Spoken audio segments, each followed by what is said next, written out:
రామ్ చరణ్ కెరియర్లో మర్చిపోలేని మూవీ మగధీర. 2009లో విడుదలైన ఈ సినిమా ప్రపంచవ్యాప్తంగా 151 కోట్లు వసూలు సాధించి తెలుగు సినిమా స్థాయిని పెంచింది.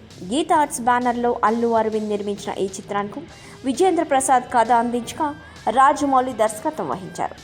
గీత ఆర్ట్స్ బ్యానర్లో రామ్ చరణ్ హీరోగా మళ్ళీ రాజమౌళి సినిమా చేస్తారని 7 ఏళ్లుగా మెగా ఫ్యాన్స్ ఎదురు చూస్తున్నారు.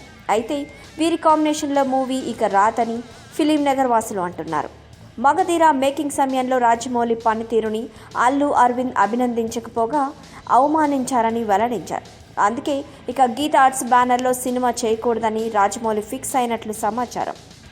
ఇక రామ్ చరణ్ అనుభవం రాజమౌళికి గొప్ప పాఠమైందట. టాలీవుడ్లో వచ్చిన కొత్తలో సినిమా అవడం వల్ల చరణ్ నటించేందుకు చాలా ఇబ్బంది పడ్డాడని, అతనితో కావాల్సిన నటన రాబట్టుకోవడానికి రాజమౌళి చాలా కష్టపడ్డాడని టాలీవుడ్ వర్గాల వారు అంటున్నారు.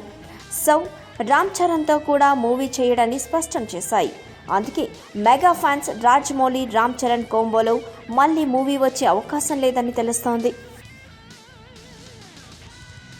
ఈ వీడియోపై మీ విలువైన కామెంట్స్ ని మాతో షేర్ చేసుకోండి. అండ్ ఇంకో విషయం, సబ్స్క్రైబ్ చేయడం మర్చిపోకండి.